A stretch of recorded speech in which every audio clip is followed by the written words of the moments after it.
প্রিয় দর্শক, স্বাগত জানাচ্ছি আগামীর বাংলাদেশ অনুষ্ঠানে। আশা করি আপনারা ভালো আছেন, সুস্থ আছেন। আলোচনার শুরুতেই চলুন আমরা পরিচিত হয়ে নেই আমাদের আজকের দুজন আলোচকের সঙ্গে। আজকে আমাদের সঙ্গে রয়েছেন ফয়েজ আহমদ, প্রধান উপদেষ্টার সিনিয়র অ্যাসিস্ট্যান্ট প্রেস সেক্রেটারি। আরও রয়েছেন ডক্টর ফয়জুল হক, রাজনৈতিক বিশ্লেষক। আপনাদের দুজনকেই স্বাগত। আমরা শুরুতেই যাব ফয়েজ আহমদের কাছে।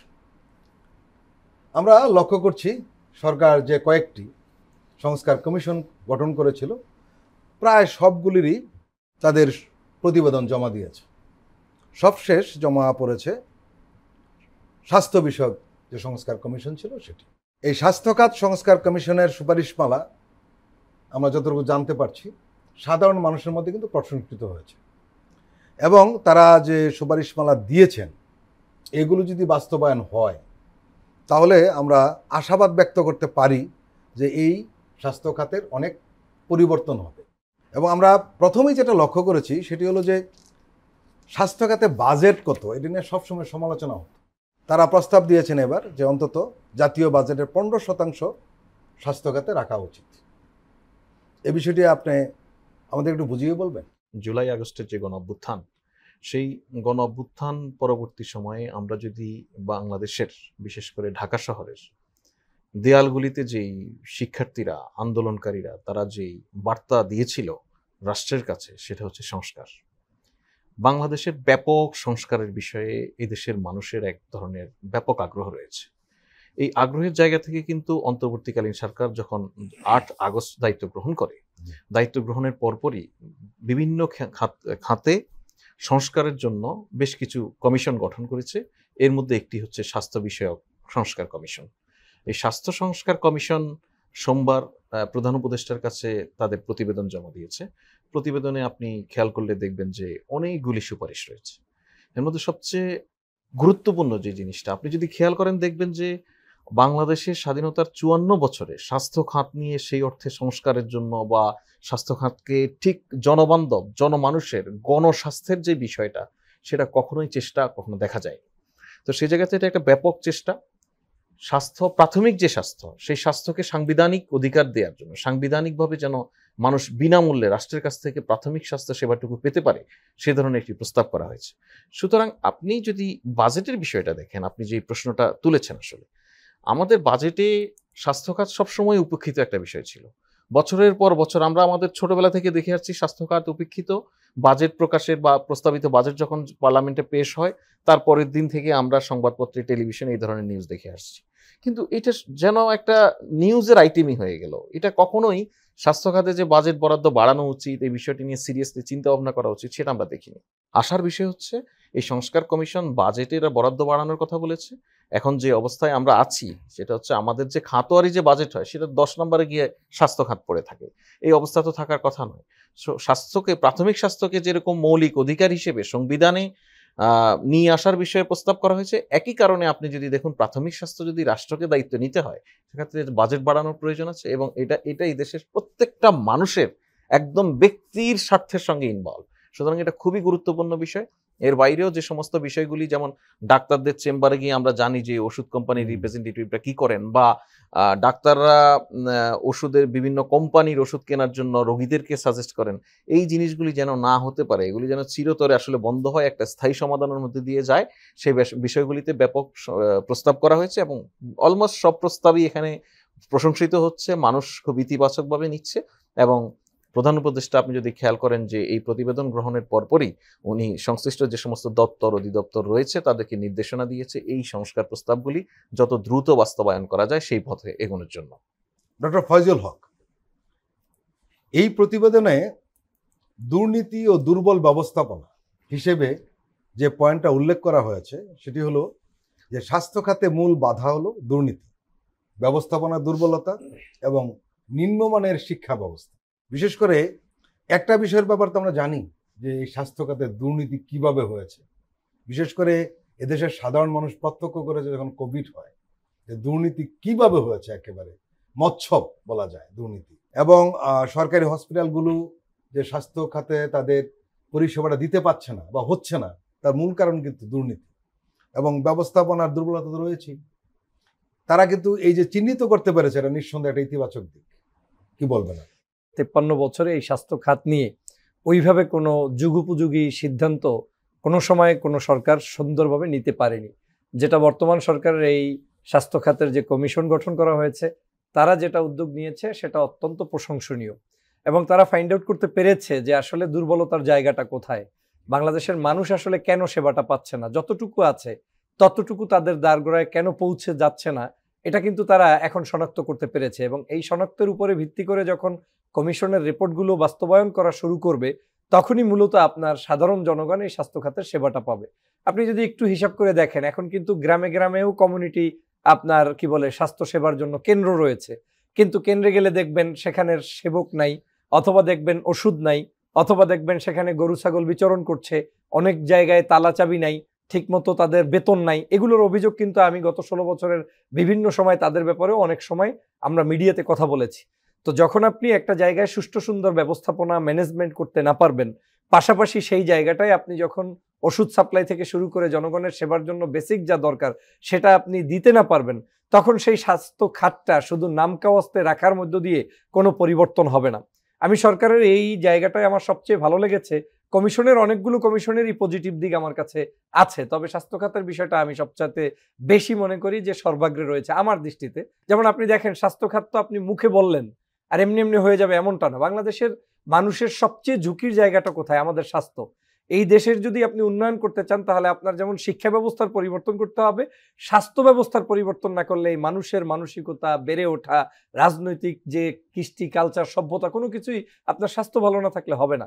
তো 5% বাজেট দিয়ে আমার কাছে মনে হচ্ছে যে এটা আসলে কোনোভাবেই এই স্বাস্থ্য খাতকে পরিপূর্ণভাবে সেবা দেওয়া সম্ভব নয়। এখন 15% যেহেতু তারা এটা দিয়েছে, তবে এখানে আরেকটা জিনিস মনে রাখতে হবে, শুধু বাজেট দিলেই হবে না, বাজেটটাকে এক্সিকিউট করার মতো যেটা ইতিমধ্যে তারা বলেছে যে ম্যানেজমেন্টের ব্যাপার আছে, দুর্নীতির একটি ব্যাপার আছে। আমি 15% বাজেট দিয়ে দিলাম, হাজার হাজার কোটি টাকা এখানে বরাদ্দ হলো, এই বরাদ্দের টাকাগুলো স্থানীয় পর্যায়ে মানুষ পেল না, অথবা চিকিৎসার নামে সেখানে এক ধরনের সিন্ডিকেট থাকলো, আপনার ওষুধ আবার কালোবাজারে বিক্রি হলো, এ ধরনের অনেক সমস্যাই থাকতে পারে। আমি মনে করি বাজেটের পাশাপাশি প্রশাসন, আইন এবং ওই জায়গায় দক্ষ ম্যানেজমেন্ট দিয়ে দুর্নীতি বন্ধ করতে পারলেই সেখানে সাধারণ মানুষের কাছে সেই সেবাটা পৌঁছে যাবে। আমি অনেকগুলো পয়েন্ট আমি দেখেছি, এখানে বেসরকারি যে হসপিটালগুলো আছে তাদের জন্য কিছু আইন কানুন তারা প্রণয়ন করার চেষ্টা করেছে, সরকারি সেবা কেন্দ্র থেকে কিভাবে পাবেন সেটার প্রণয়ন করার চেষ্টা করেছে। নারীদেরকে শুধুমাত্র আমরা মনে করি যে তাদের গর্ভধারণের সময় বিশেষ কোনো সেবা প্রদান এটাই একটা সমাধান, আসলে সেটা না। নারীদের বহুমাত্রিক রোগ থাকতে পারে, তাদের বিভিন্ন চিকিৎসার প্রয়োজন হতে পারে, যেটা এই বর্তমান স্বাস্থ্য কমিশন তারা এখানে সুন্দরভাবে উল্লেখ করেছে, এবং তাদের জন্য বিশেষায়িত বিশেষ হসপিটাল নির্মাণের জন্য তারা পরামর্শ দিয়েছে, মন্তব্য করেছে। এক বাক্যে যদি আপনি বলেন যে এই স্বাস্থ্য খাতের এই কমিশনটা যদি সত্যি এই সরকার এটাকে বাস্তবায়ন করে যেতে পারে, এবং আগামীর সরকার যদি এটা পজিটিভলি দুর্নীতিমুক্তভাবে সুন্দরভাবে চালাতে পারে, তাহলে বাংলাদেশের মানুষের প্রাথমিক যে নিডসগুলো রয়েছে তার মধ্যে অন্যতম হচ্ছে আপনার এই হেলথ সাইড, এটাকে তারা কিন্তু সঠিকভাবে তখন তারা জনসেবাটা পাবে। এখন কি হয়, আমাদের স্বাস্থ্যসেবাগুলো গেলেই মনে হয় যেন ওখানে না প্যারাসিটামল বিশেষ কিছু ওষুধ থাকবে, আর সেখানে গিলে এমনও হচ্ছে যে প্রভাব নিয়ে একজনে যাচ্ছে, সে ওষুধ নিয়ে আসতেছে বাসায় ভরে রাখতেছে আলমারির ভিতরে, আবার একজন রোগী সে গিয়ে ওষুধ পাচ্ছে না। এই যে ম্যানেজমেন্টের মধ্যেই এক ধরনের সমস্যা। আবার একজন ব্যক্তি অসুস্থ, তার চিকিৎসার জন্য মধ্যবিত্ত একটা পরিবার, মধ্যবিত্ত বলবো না, আমার তো ধরেন মধ্যবিত্তরাও সামহাউ চিকিৎসা নিচ্ছে, কিন্তু যারা নিম্ন মধ্যবিত্ত, যাদের আসলেই ওই ধরনের আপনার এক্সরে করার টাকা নাই, তার আলাদা ব্লাড টেস্ট বলেন, অন্য অন্য টেস্টের জায়গাগুলো বলেন, সেখানে কোনো টাকা নাই, ডাক্তার তাকে চেপে ধরে একটা চিকিৎসার জন্য পাঠালো, সেখানে তিনি সুন্দর মতো বের হয়ে আসতে পারছে না, এই মানুষগুলোর আমার মনে হচ্ছে এইবারের এই যে সংস্কার কমিশনের প্রস্তাবনা, সেখান থেকে তারা মনে হয় একটু বের হওয়ার রাস্তা খুঁজে পাবে। তবে আমার পরামর্শ থাকবে, এই সকল বাজেট প্রণয়নের সাথে যাতে ওই বাজেটটার সাথে আইনটাকে এতভাবে নাইসলি এক্সিকিউট করা যায়, তাহলে বাংলাদেশের মানুষ সত্যি আলোর দিশা দেখবে এবং এই স্বাস্থ্য খাত এবং এই কমিশনকে স্মরণ রাখবে। বিশেষ করে ডক্টর মোহাম্মদ ইউনূস সাহেবের এই অন্তর্বর্তীকালীন সরকারের প্রতি মানুষের আস্থা এখন যেটা আছে তার চেয়ে আরো দ্বিগুণ 5 গুণ বৃদ্ধি পাবে, কারণ স্বাস্থ্যই আমাদের সকল সুখের মূল। এই জিনিসটা কিন্তু আমাদের মনে রাখতে হবে। অস্বাস্থ্যকর পরিবেশে বেড়ে উঠে বাংলাদেশে অস্বাস্থ্যকর রাজনীতি প্রতিষ্ঠিত হবে, তাতে দেশও ভালো থাকবে না, মানুষও ভালো থাকবে না, সমাজও ভালো থাকবে না। আমি মনে করি সংস্কার কমিশনের এই উদ্যোগটা বাংলাদেশের রাজনীতিতেও প্রভাব ফেলবে এই সুন্দর স্বাস্থ্য বিনির্মাণের মধ্য দিয়ে। ফয়েজ আহমদ, কমিশন যেদিন এটি জমা দেন, সেদিন সংবাদ সম্মেলনে সাংবাদিকদের মুখোমুখি হয়েছিলেন তারা। সেখানে একটি প্রশ্ন ছিল যে এই তাদের সুপারিশমালা বাস্তবায়নের জন্য সবচেয়ে সহজ এবং সবচেয়ে কঠিন প্রস্তাব কোনটি। এ ব্যাপারে কমিশনের সদস্যরা যে মতামত দিয়েছেন, এর মধ্যে একটি মতামত খুব আকর্ষণীয় মনে হয়েছে। সেটি হলো, একজন বলেছেন যে আইন সংস্কারের সুপারিশ প্রতিবেদনে বলা আছে এটা সরকার চাইলেই করতে পারে, এখন অধ্যাদেশ জারি করে করা সম্ভব, এটা সহজ। সবচেয়ে কঠিন মানসিকতার পরিবর্তন, এটা সাধারণ মানুষ ও নীতি নির্ধারণের জন্য সত্যিই কঠিন। আসলে এটা বলার উদ্দেশ্য সম্ভবত এটাই যে দীর্ঘদিন ধরে যে চলে আসা একই ধরনের একটা পদ্ধতি সঠিক। বিরাজমান, এখান থেকে বেরিয়ে আসতে চায় না। আর আপনি নিজে জানেন যে মানুষের ভেতরে একটা স্বভাব রয়েছে যে সংস্কারটা সহজে গ্রহণ করতে চায়। আমরা দেখেছি যে কোভিড-19 বাংলাদেশের স্বাস্থ্য খাতের যে ভয়াবহ দুর্নীতি সেটাকে আসলে আনমাস্ক করে দিয়েছে মানুষের সামনে। কিন্তু কি হলো, কোভিড পরবর্তী সময়ে মানুষের মধ্যে একটা প্রত্যাশা তৈরি হয়েছে কোভিড পরবর্তীতে এই অবস্থার পরিবর্তন ঘটবে, স্বাস্থ্য খাতের এই দুর্নীতি বন্ধ হবে। আমি জেলায় জেলায় আইসিইউর ঘোষণা দিয়েছিলেন তৎকালীন প্রধানমন্ত্রী, আমার স্বাস্থ্য খাতের উন্নতির কথা বলছিলেন, স্বাস্থ্য খাতে বাজেটের স্বচ্ছতার কথা বলছিলেন। কিছুই কি আসলে হয়েছে? পুরো স্বাস্থ্য খাতটা আসলে ছিল এক ধরনের লুটপাটের একটা বড় জায়গা। সেই জায়গায় যে সবচেয়ে কঠিন কাজটি যেটা ওনারা বলেছেন যে মানসিকতার পরিবর্তন, আমরা কোভিডের মতো একটা ধাক্কার মধ্যে দিয়ে যাওয়ার পরও আমাদের মানসিকতায় আমরা পরিবর্তন দেখিনি। সুতরাং এই সংস্কার কমিশনের যে প্রস্তাবগুলি, সেই প্রস্তাবগুলি গ্রহণ করা, সেগুলি প্রতিপালন, সেখানে একটা বৃহৎ মানসিক শক্তির আসলে প্রয়োজন। সবচেয়ে ইতিবাচক দিক হচ্ছে দেশের সাধারণ মানুষ, আপনি যেটা বলছিলেন যে সংস্কারের বিষয়ে মানুষের এক ধরনের প্রবণতা আছে, মানুষ এটাকে খুব হুট করে গ্রহণ করতে চায় না, অনেক বেশি বোঝার চেষ্টা করে। স্বাস্থ্যের প্রতিবেদনে এটা কিন্তু একটা ব্যতিক্রম ঘটেছে আমি মনে করি। মানুষের যে রিয়াকশনটা আমরা দেখতে পাচ্ছি, আমি এখানে মানুষ বলতে আসলে যারা কায়েমি স্বার্থের সাথে জড়িত তারা, এক্স্যাক্টলি ওই জায়গাটাতেও আপনি যদি খেয়াল করেন যে এই ইমপ্লিমেন্টেশনের সঙ্গে যারা জড়িত তারাও অন্তত একটা জায়গায় স্বীকার করছে যে আমি শুধু ডাক্তার নই, আমি শুধু মেডিকেল রিলেটেড এক্সপার্টস নই, আমি এইখানকার শুধু একজন কর্মী নই, আমি একজন মানুষ, আমার নিজেরও স্বাস্থ্যের ইস্যু রয়েছে। আজকে যদি আমার দেশের ডাক্তারদেরকে আমি বিদেশে চিকিৎসা করতে যেতে দেখি, আজকে আমার দেশের পলিটিশিয়ানরা বিদেশে চিকিৎসা করতে যেতে দেখি, এমন চিকিৎসাও আমাদের দেশের মানুষ বিদেশে গিয়ে করে যে চিকিৎসা আমার এখানে অ্যাভেলেবেল। কেন করে? কারণ হচ্ছে আস্থাটা আমরা তৈরি করতে পারি। সুতরাং এই যে আস্থা ফেরানোর দায়িত্ব, যে এত এত মানুষ জীবন দিলেও বাংলাদেশকে একটি সঠিক রাস্তায় নিয়ে আসার জন্য, একটি নতুন বাংলাদেশ বিনির্মাণের জন্য, আমি, আপনি, আপনারা যেখানে আমরা যারা বসে আছি নানান দায়িত্বে, আমরা যদি একটু এগিয়ে না আসি, আমরা যদি, আমাদের তো রক্ত দিতে হচ্ছে না, আমাদের শুধু মানসিকতা একটু পরিবর্তন ঘটাতে হচ্ছে, সেটা যদি একটু না ঘটাই আমরা, তাহলে বাংলাদেশ আসলে এগোবে না। সুতরাং আমি আশাবাদী এই জায়গায় যে স্বাস্থ্য সংস্কার যে প্রতিবেদন, এই প্রতিবেদনের যে সমস্ত বিষয়গুলি, আসলে অনেকগুলি বিষয় আছে হয়তো এখনই বাস্তবায়নযোগ্য, কিছু পলিসিতে পরিবর্তন করা যেটা এই সরকারের পক্ষে সম্ভব, কিছু বিষয় আছে যেমন সংবিধান সংস্কারের বিষয় আছে, সেটা রাজনৈতিক দলগুলির সঙ্গে মতৈক্যের ভিত্তিতে করতে হবে। সুতরাং চিফ অ্যাডভাইজার যে কথাটা বলেছেন যে এখনই বাস্তবায়নযোগ্য, যেগুলি এখনই বাস্তবায়ন করে ফেলা যায়, সেই বিষয়গুলি যেন এখনই বাস্তবায়নের পদক্ষেপ গ্রহণ করা হয়, সে বিষয়ে অলরেডি উনি ইনস্ট্রাকশন দিয়েছেন। আমরা আশাবাদী যে এই জায়গাগুলিতে এক ধরনের বড় পরিবর্তন আমরা খেয়াল করব ভবিষ্যতে। ডক্টর ফয়জুল হক, কাঠামোগত সংস্কারের ব্যাপারে এই স্বাস্থ্য খাত সংস্কার কমিশন একটি প্রস্তাব দিয়েছে।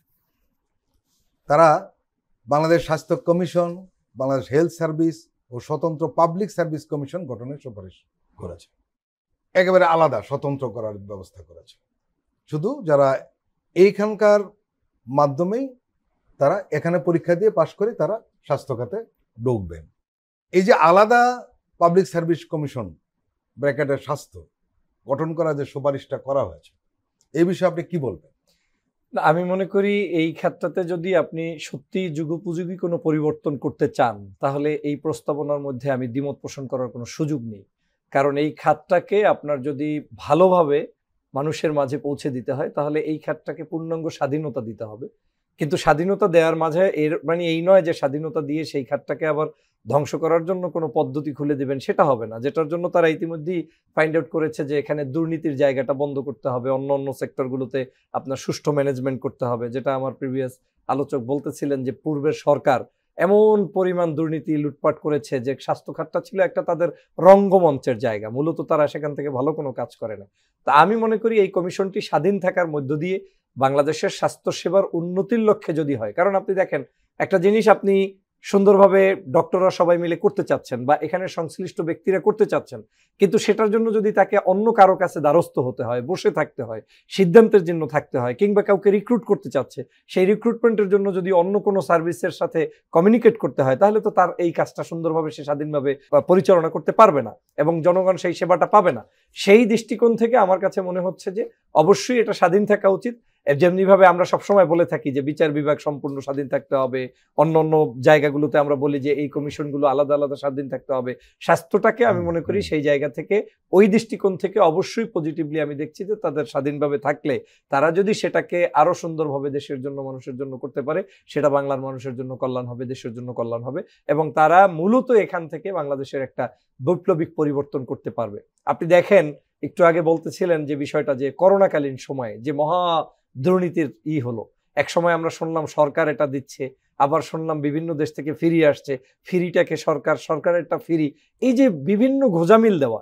এরপরে 2 নম্বরই কার্যক্রম, আপনার কোভিড টেস্ট করছি কি জন্য? টেস্ট করছি যে আমি নিশ্চিত হতে চাই যে আপনার সাথে ভাইরাস আছে কিনা।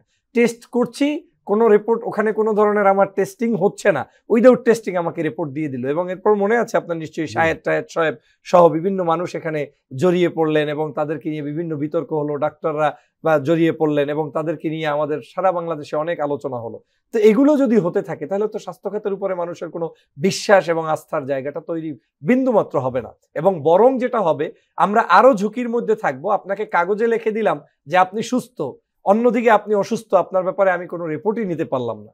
তো সার্বিক সব বিশ্লেষণ মনে করে আমি মনে করি এই খাতটাকে একটা পুনর্জাগরণ করতে চাইলেই কেবলমাত্র আমাদেরকে এই স্বাস্থ্য খাতের সংস্কারের যে উদ্যোগ নেওয়া হয়েছে সেটাকে স্বাধীন কমিশনের মাধ্যমে বাস্তবায়ন করা যেমন জরুরি, পাশাপাশি এটার সকল দুর্নীতি, দুষ্কৃতি এবার এটার ভিতরে বিভিন্নভাবে লুকিয়ে থাকা বিভিন্ন আপনি দেখবেন চক্রও এখানে আছে। এখন কিন্তু হসপিটালগুলোতে আপনি যদি একটু, নিশ্চয়ই তাদের এই জরিপের মধ্যে আছে, আমার ধারণা তাদের প্রায় 200-500 পৃষ্ঠার যে জরিপ থাকবে, হ্যাঁ ডিটেলস আছে, তার মধ্যে এটাও উঠে আসছে কিভাবে সিট বাণিজ্য হয়, মেডিকেলের এমার্জেন্সিতে কিভাবে ঢুকতে হয়, আপনার হসপিটালগুলোতে সিটের ওখানে আবার সর্দার আছে, সর্দারকে টাকা দিয়ে তারপরে আপনার চিকিৎসা নিতে হয়। এই যে জায়গায় জায়গায় আপনার মানুষের বৈষম্য, এই বৈষম্য দূর করার জন্যই তো 5ই আগস্ট তৈরি হয়েছে। অতএব স্বাস্থ্য খাতের বৈষম্যটা হয়তো অনেক সময় আমরা সামাজিকভাবে প্রচার হয় না এই জন্য যে it's not a political subject, কিন্তু এটা যে বিগ একটা ইস্যু বাংলাদেশের এবং আপনাকে মেরে ফেলছে, আপনার অজান্তেই আপনি ধ্বংস হয়ে যাচ্ছেন, সেটা কিন্তু আমার বিশ্বাস এই কমিশনের রিপোর্টে ফুটে উঠেছে, না উঠলেও আলোচনায় আসবে। প্রত্যেকটা সেক্টরেই আপনার সংস্কার দরকার। আপনার যেমন তেমন করে আপনার কি বলে ওই রাস্তায় রাস্তায় মেডিকেল সেন্টার বসে আছে, এমনও হতে পারে তার ভিতরে মেশিন নাই, কিছু নাই, কিন্তু রিপোর্ট নিয়ে যাচ্ছে, জনগণও নিচ্ছে। ডাক্তার যেখানে সেখানে ওষুধ দিচ্ছে, টেস্ট দিচ্ছে, জনগণ সেখান থেকে ভালোভাবে কোনো সেবা পাচ্ছে না। সরকারি ডাক্তারের যে ডিউটি সেটা পালন না করে সে বেসরকারি খাতে গিয়ে বসে থাকছে। আবার একজন দেখা যাচ্ছে তার গ্রামে গিয়ে চিকিৎসা দেওয়া দরকার, সে তার নিজের ইনকামের জন্য শহর ছাড়া 10-20 বছরে কোনোভাবে পোস্টিংই হচ্ছে না।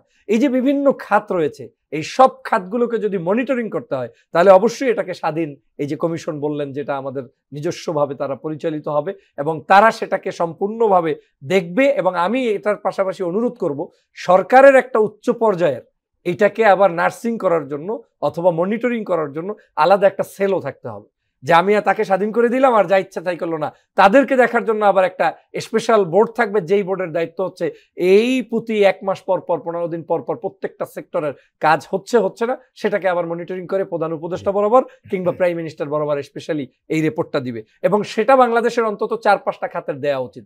1 স্বাস্থ্য খাত, শিক্ষা খাত, আইন শৃঙ্খলা, তারপরে আপনার বাংলাদেশের মানুষের এই যে আপনার আমাদের যে প্রতিনিয়ত যে আমরা দ্রব্যমূল্য, এই জাতীয় কিছু সেক্টর আছে যেটা সরাসরি প্রধানমন্ত্রী কিংবা এই যে প্রধান উপদেষ্টা তাদের সেক্টরে রিপোর্ট আসতে থাকবে এবং তারা দেখে বিবেচনা করে জনগণের কাছে জানাবে কোনটা ভালো কোনটা মন্দ।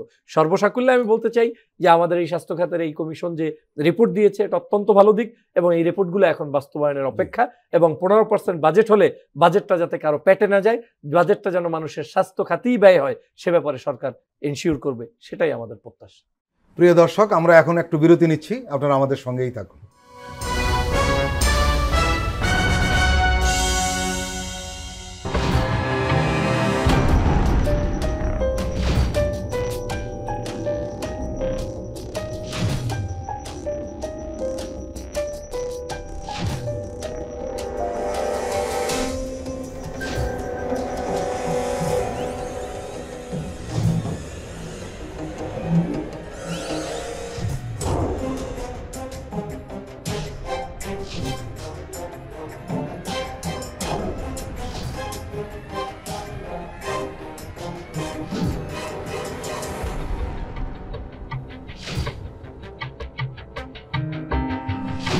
কেমন আছে অর্থনীতি দেখবেন প্রতি সোম ও মঙ্গলবার রাত 10:20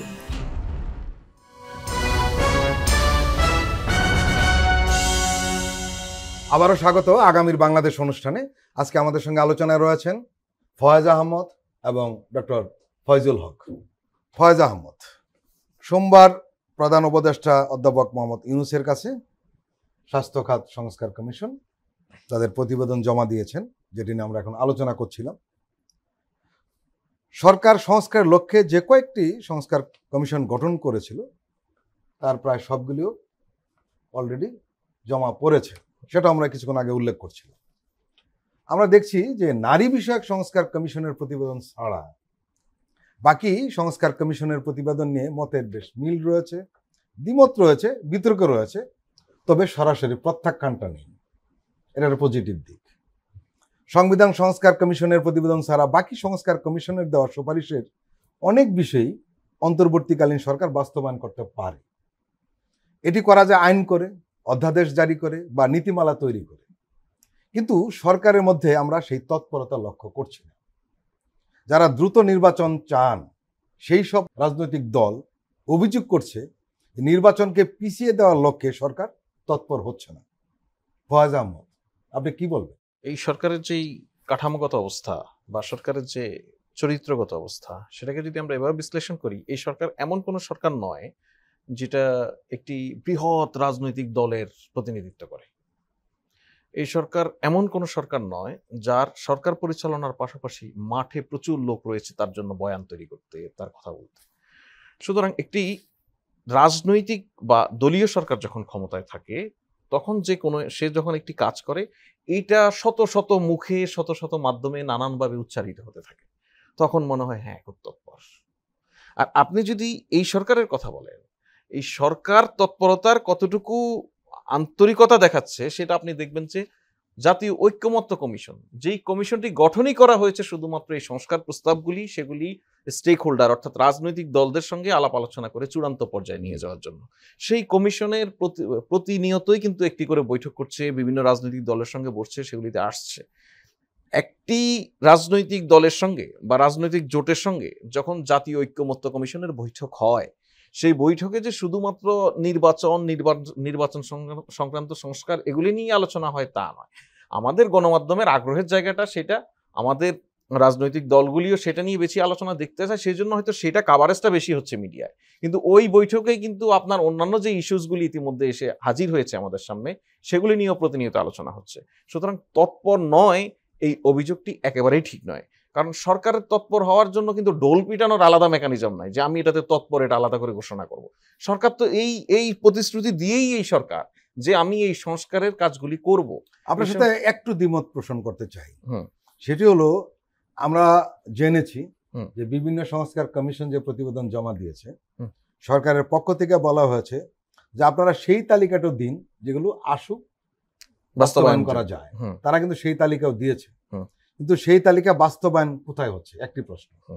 একটি উদাহরণ দিলে বিষয়টি আপনার কাছে একটু স্পষ্ট হতে পারে। আপনি নিশ্চয়ই জানেন যে ক্যাবিনেট ডিভিশন থেকে 9টি প্রস্তাব দেওয়া হয়েছিল নির্বাচন সংস্কার কমিশনের সুপারিশমালা যেগুলো, সেগুলি মূলত পাঠানো হয়েছিল নির্বাচন কমিশনের কাছে যে এগুলো আসো বাস্তবায়ন করুন, এবং সেখানে আরও উল্লেখ করা হয়েছিল যে এর জন্য যে অর্থ লাগে সেই প্রস্তাবটা আপনারা দিন। কিন্তু আমরা লক্ষ্য করলাম যে নির্বাচন কমিশন সবগুলি ফেরত দিয়েছে। তাহলে কিভাবে বাস্তবায়ন হবে? এটাকে যদি আমি আপনার আগের প্রশ্নের সঙ্গে রিলেট করি, এটা কি কোনো তৎপরতা কিনা? সরকারের দিক থেকে এটা একটা তৎপরতা। সুতরাং এই তৎপরতাটা আপনার আমার চোখের সামনে চলে আসলো কি জন্য? যখন ইলেকশন কমিশন তার পার্টিকুলার কিছু রিজার্ভেশনের বিষয়ে বলতেই পারে। ইলেকশন কমিশন একটি সাংবিধানিক প্রতিষ্ঠান, কোনো রিকমেন্ডেশন বাস্তবায়নের ক্ষেত্রে তার কিছু ভিউ তৈরি হতে পারে, সেগুলি নিয়ে আলাপ আলোচনা হতে পারে। যখনই ওই আলাপ আলোচনাগুলি তৈরি হচ্ছে ব্যবস্থা, তখন সেটা এক ধরনের আলোচনায় আসছে এবং আমরা মনে করছি সেটা নিয়ে কাজ হচ্ছে। ধরুন পাসপোর্টে যে পুলিশ ভেরিফিকেশন তুলে দেওয়া হলো, এটা কিসের ভিত্তিতে হলো? এটা একটি সংস্কার কিনা?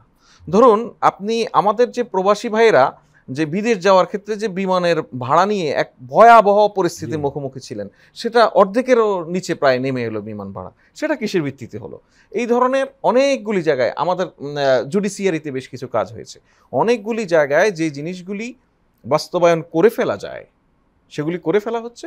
আরেকটা বিষয় আমি আপনাকে বলি, ওই যে এখনই বাস্তবায়নযোগ্য যেই তালিকার কথা বলছেন সেগুলি কমিশনগুলি দিচ্ছে।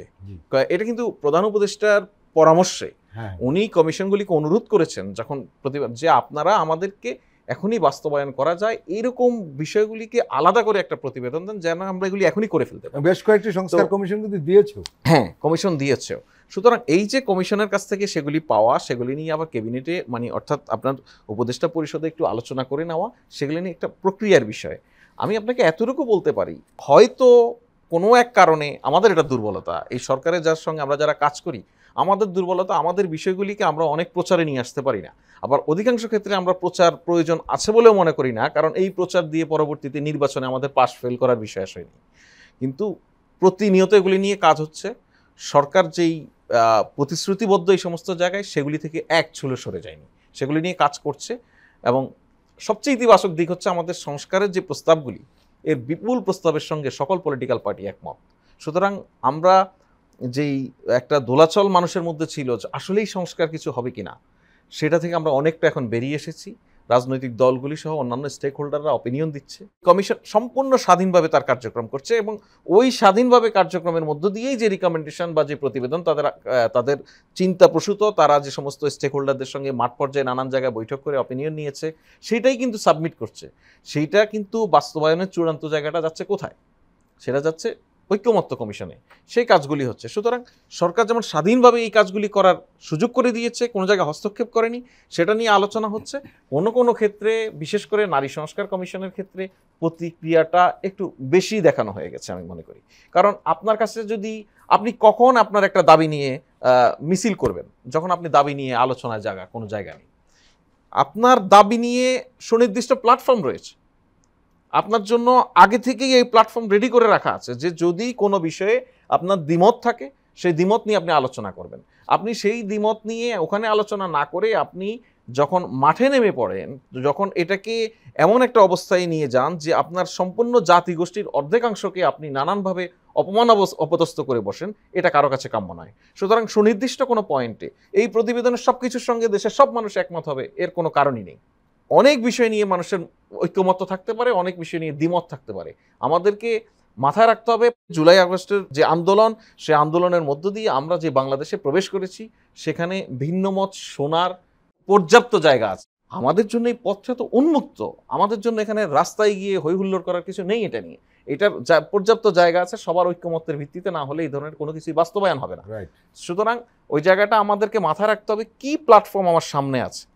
আমার যেটা 16 বছর ছিল না, এখন আমি তো 16 বছরের মতো প্রতিক্রিয়া দেখাবো না, আমার কাছে এখন ওই প্ল্যাটফর্ম আছে, আমি অপিনিয়ন দিতে পারি, সেটা বিবেচনা করতে হবে। ডক্টর ফয়জুল হক, এই নারী বিষয় সংস্কার কমিশনের প্রতিবেদনে যে বিতর্কটা হয়েছে, ফয়েজ আহমদের বক্তব্য আমরা বুঝতে পারছি যে এটা সংশোধনী দ্বিমত পোষণ করার প্ল্যাটফর্ম রয়েছে। বুঝতে পারছি না আসলে বাস্তবে রয়েছে, জাতীয় ঐকমত্য কমিশন রয়েছে একটি। আরেকটি বিষয়, কেউ প্রস্তাব দিলেই সেটা বাস্তবায়ন হয়ে যাবে বিষয়টি তাও নয়। এখানে সংশোধনের সুযোগ রয়েছে, দ্বিমতের সুযোগ রয়েছে। তারা এই ধরনের প্রস্তাব দিলেন কেন, এটা হলো বড় প্রশ্ন। কি বলবেন আপনি সব মিলিয়ে? দেখেন, আমি প্রথমেই প্রত্যেকটা কমিশনকেই আমি সাধুবাদ জানাই। আমি এটাকে বলবো না যে সব কমিশন থাকবে না, এই মন্তব্য থাকবে না। সংস্কার করতে হলে আপনার কমিশন ভিত্তিক কার্যক্রম আসবে, আলোচনা আসবে, পর্যালোচনা আসবে। আমার কাছে বাংলাদেশের যতগুলো কমিশন হয়েছে সবচাইতে বিতর্কিত কমিশন মনে হয়েছে নারীর বিষয়ক যে কমিশন গঠন করা হয়েছে সেটাকে। এর সূচনাটা সরকারের আসলে উচিত ছিল আরও একটু বিবেকবান মানুষ নিয়ে বুঝে শুনে আলোচনা করে, পর্যালোচনা করে। কারণ বাংলাদেশে এই একই ইস্যুতে বিভিন্ন সময় বিভিন্ন আলোচনা হয়, কথাবার্তা হয়, সেটাকে বিবেচনায় নিয়ে ওই ধরনের মানুষদেরকে ইনভলভ করে যদি আজকের কমিশন গঠন করতেন, তাহলে যে আলোচনাগুলো এখন সরকারের তরফ থেকে আসছে বা সুশীলরা বলার চেষ্টা করছে যে এটা এখন দুই ধরনের হয়ে যাচ্ছে, মানে এটা প্রতিদ্বন্দ্বিতাপূর্ণ একটা অবস্থায় চলে যাচ্ছে, পুরুষ না নারী। পুরুষ আসলে তো বিষয়টা তেমন না। সংস্কার পুরুষের জন্য যেমন প্রয়োজন, নারীর জন্য প্রয়োজন, রাষ্ট্রের প্রত্যেকটি নাগরিকের জন্য, হিন্দু হোক, বৌদ্ধ হোক, মুসলমান হোক, খ্রিস্টান হোক, রাষ্ট্রের কল্যাণে মানুষ আর এই মানুষের জীবন চালিকার জন্য আপনাকে সংস্কার করে তার সেবাটা নিশ্চিত করতে হবে যাতে এই মানুষটা পায়। আর একটা বিষয় আমি শেষ করছি, সেটা হচ্ছে যে নারী অধিকারের জন্য যারা কথা বলে, আসলে কি তারা নারীর অধিকারের জন্য কখনোই কথা বলে? এই যে অনেকেই প্রশ্ন তোলে যারা এসেছেন তারা কি নারী অধিকারের লোক না? আমি অবশ্যই মনে করি নারী অধিকারের লোক, কিন্তু এই অধিকারের লোকগুলো নারী অধিকারের জন্য সঠিক সময়ে মুখে ফেনা তোলে না। যখন নারীর জন্য সত্যিকার অধিকার দরকার, সেই সময় অনেক মানুষই নারীর কথা না বলে তখন তারা বৈষম্য তুলে নিয়ে আসে। প্রিয় দর্শক, আমরা আবারও একটু বিরতি নিচ্ছি, আপনারা আমাদের সঙ্গেই থাকুন।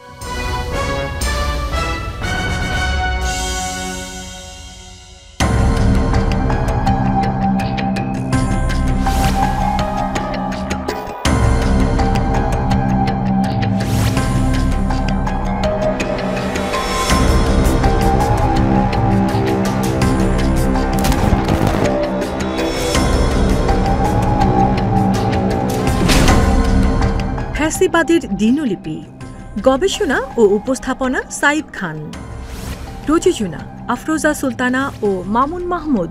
দেখবেন প্রতি রবি থেকে বৃহস্পতিবার সন্ধ্যা 7টায়।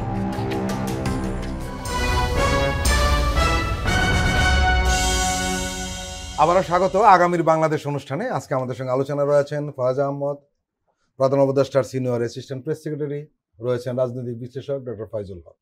আমরা একটা অন্য প্রসঙ্গে যাই। ফয়েজ আহমদ, আপনি নিশ্চয়ই লক্ষ্য করেছেন গত কদিন ধরে মিডিয়া এবং মিডিয়ার ভূমিকা নিয়ে ব্যাপক আলোচনা হচ্ছে, এবং আমরা শুরু থেকে বলছিলাম যে মিডিয়া কিন্তু দোসররা লুকিয়ে বসে রয়েছে। এই অনুষ্ঠানে আমরা একদিন আলোচনা করছিলাম যে শেখ হাসিনা পালিয়ে গেছে, কিন্তু ছোট ছোট হাসিনারা কিন্তু মিডিয়াতে বহাল তবিয়তে রয়ে গেছে, এবং সরকার শুরু থেকেই মিডিয়ার ব্যাপারে একটি সুশীল ভাব নিয়েছিল, কিন্তু কেউ এই জিনিসটা সামনে আনে নাই যে ফেসিস্টের পতনের পর ফেসিস্টদের মিডিয়া কিভাবে থাকে, এটা কেউ আনে নাই। আমরা হিটলারের পতনের পর তাদের কোনো মুখপত্র আর ছিল না, কিন্তু এই যে সুশীল মানসিকতার কারণে কি হয়েছে শেষ পর্যন্ত আমরা লক্ষ্য করলাম যে তারা ঠিকই মাঠে নামার চেষ্টা করেছে। তথ্য উপদেষ্টা মাহফুজুল আলম এটি কথা বলেছেন, মিডিয়া কিভাবে ব্যবহৃত হচ্ছে। আমরা এই টকশোতে আলোচনা করছিলাম যে তারা জুলাই অভ্যুত্থান লেখে না, তারা কি লেখে, তারা সরকার পরিবর্তন হয়েছে, পট পরিবর্তন হয়েছে, এই ধরনের কিছু কথাবার্তা বলে। এর মানে হলো এই সরকার গঠিত হয়েছে পট পরিবর্তনের মাধ্যমে, গণ অভ্যুত্থানের মাধ্যমে নয়। তাহলে কি হবে? তাহলে এই যে 1400 মানুষ যে মারা গেল, 40,000 মানুষ আহত হলো, দৃষ্টিহীন হলো, এর কি হবে? এখন আপনার কাছে প্রশ্ন যে সরকার এই বিষয়ে যদি শুরু থেকে তৎপর হতেন তাহলে সম্ভবত এরা গর্ত থেকে গলা বের করার সাহস পেত। এখানে একটা মুশকিল আছে। মুশকিলটা হচ্ছে বাংলাদেশের গণমাধ্যমের মালিকানার যে ধরন। জি, আপনি অ্যাজ এ হোল আমরা যখন বলছি তখন মিডিয়া বলছি, কিন্তু আপনি যদি খেয়াল করেন এই মিডিয়াগুলি তো এক একটি প্রাইভেট প্রতিষ্ঠান। নিশ্চয় এই প্রাইভেট প্রতিষ্ঠানগুলি কিভাবে চলবে, তার চলার ধরন কি হবে, সেই বিষয়ের উপরে আসলে সরকার সরাসরি হস্তক্ষেপ করতে পারে না, এবং এটা সরকারের কাজও নয়। আপনি হয়তো যেটাকে বলছেন সরকার সুশীল আচরণ করেছে, আমি বলছি সেটা সরকার দায়িত্বশীল আচরণ করেছে। কিন্তু কথা হচ্ছে, আমি এখানে আরেকটু যোগ করে দিই, ফেসিস্টরা মিডিয়া ফেসিস্টের পক্ষে কথা বলবে, এটা আপনি অ্যালাউ করবেন কি? হ্যাঁ, আমি আপনাকে সেখানে বলছি। এখন বিষয় হচ্ছে যে বাংলাদেশের গণমাধ্যমে যে সমস্ত মানুষেরা দায়িত্বশীল অবস্থানে রয়েছেন, এই মানুষগুলো কি সরকারের এই দায়িত্বশীল আচরণকে ইতিবাচকভাবে নিতে পেরেছে কিনা আমাদের সন্দেহ। হয়তো অনেকে এটাকে সরকারের দুর্বলতা মনে করেছে, কিন্তু আমরা সরকারের দিক থেকে একটা বিষয় নিশ্চিত করতে চাই যে আমরা 8 আগস্ট এই সরকার দায়িত্ব গ্রহণের পর থেকে এখন পর্যন্ত কোনো গণমাধ্যমে কোনো ধরনের ইন্টারনাল অর এক্সটার্নাল কোনো ধরনের হস্তক্ষেপ করা হয়নি। আপনি খেয়াল করলে দেখবেন যে আগে টেলিভিশনগুলির অফিসে সবসময় গোয়েন্দা সংস্থার লোকজন বসে থাকতো। আপনার জানা থাকবে শুধু গোয়েন্দা সংস্থার লোকজন নয়, আগে প্রধানমন্ত্রী বিট যে সমস্ত রিপোর্টাররা কভার করতেন বা আওয়ামী লীগ বিট কভার করতেন, অথবা ওই সংশ্লিষ্ট মিডিয়া প্রতিষ্ঠানের কর্তা ব্যক্তিদের যাদের আওয়ামী লীগের সঙ্গে খুব সুসম্পর্ক রয়েছে, এরা এখানে বসেই এক একজন নিপীড়কের ভূমিকা অবতীর্ণ হতেন। এরা এই হাউসগুলিতেই এক একজন স্বৈরাচারের ভূমিকা অবতীর্ণ হতেন। এখন দেখুন, রিকনসিলেশনের একটা ব্যাপার রয়েছে। কিন্তু আপনি যদি এত বড় আন্দোলন, এত বড় অভ্যুত্থান, এত বড় আত্মত্যাগ, এত মানুষের রক্ত, এসবের পরেও যদি আপনার মধ্যে এই বোধের উদয়টুকু না হয়, আপনি যদি এখনো অপেক্ষা করেন যে আবার বুঝি আমার ফেসিবাদী মা ফিরে আসবে এবং সে আসলে আমি আবার স্বরূপে ফিরব, অনেকে তো সেই অপেক্ষার তর সইছে না।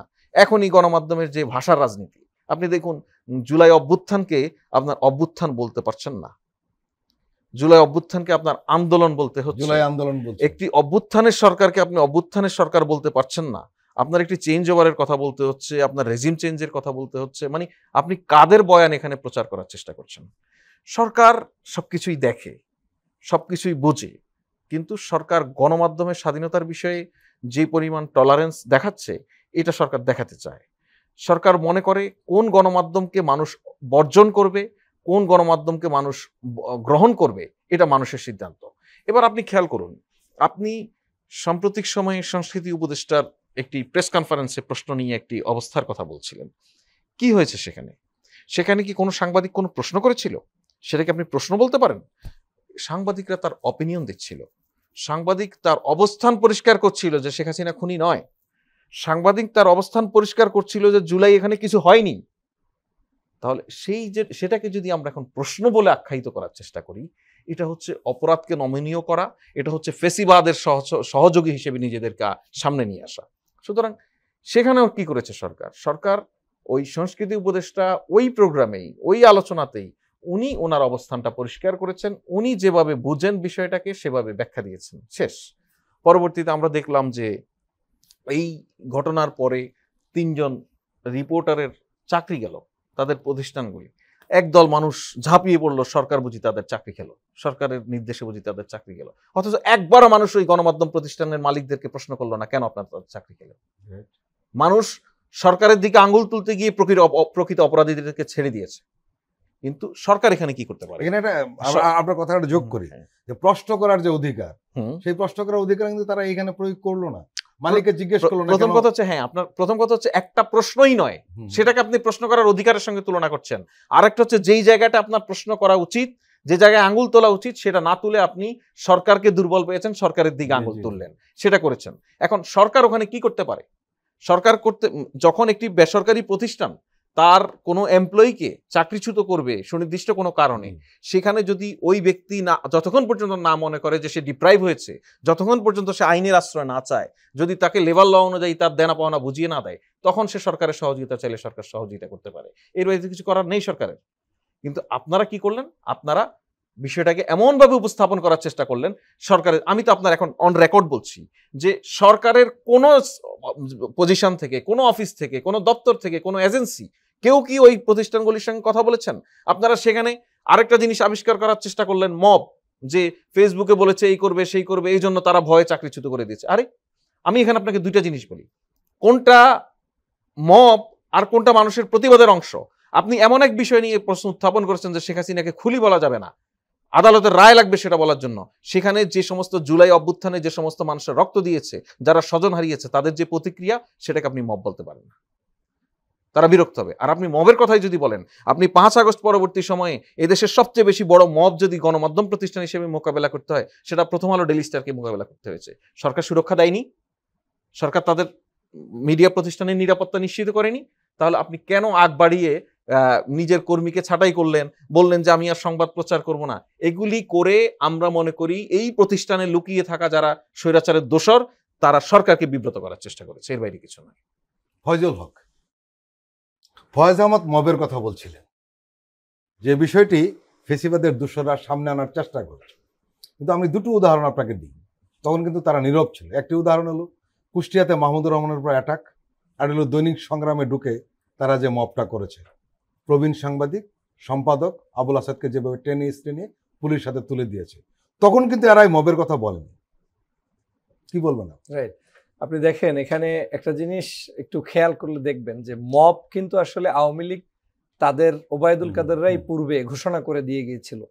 তারা শঙ্কা প্রকাশ করেছিল যে তারা ক্ষমতা থেকে চলার পরে 5 লক্ষ লোক মিনিমাম মানুষ মারা যাবে। আমি আপনাকে প্রশ্ন রাখতে চাই, বাংলাদেশে কোনো সরকারের পক্ষ থেকে রাজনৈতিক প্রতিহিংসার কারণে 5ই আগস্টের পরে সেই 5 লক্ষ লোক তো দূরের কথা, 5 জন মানুষও ওই রাজনৈতিক প্রতিহিংসায় কোনো জায়গায় এখন পর্যন্ত নিহত হয়নি।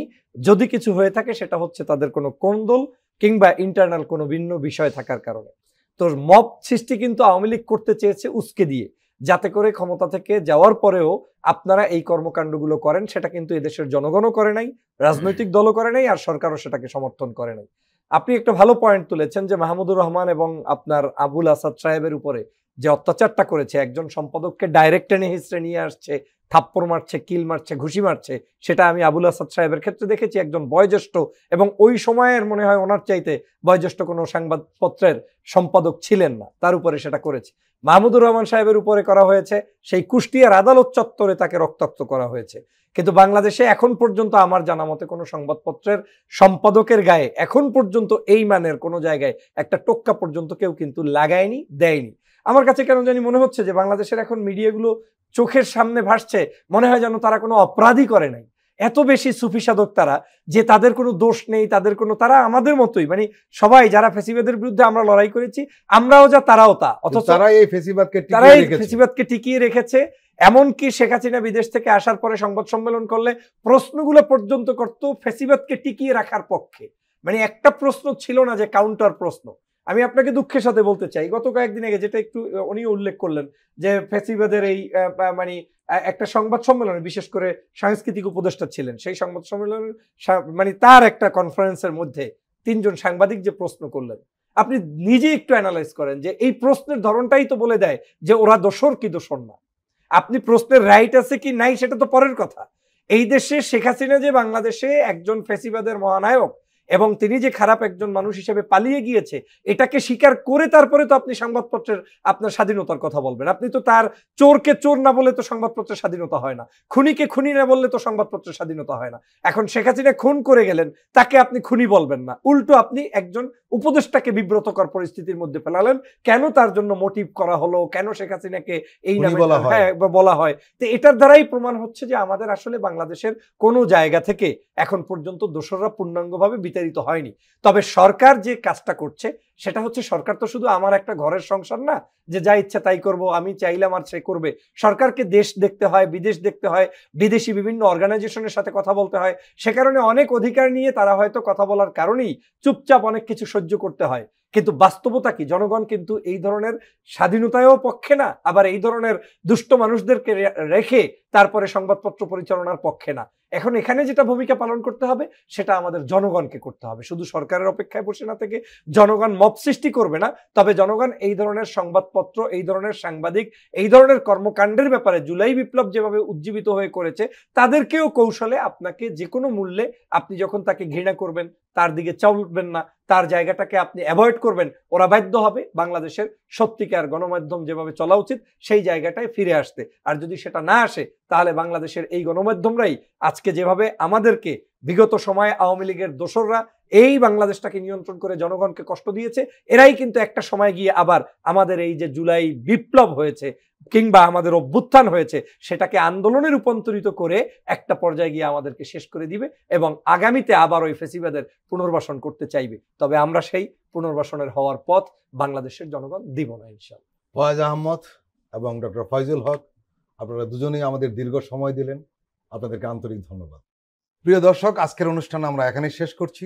আপনারা ভালো থাকবেন, সুস্থ থাকবেন। আল্লাহ হাফেজ।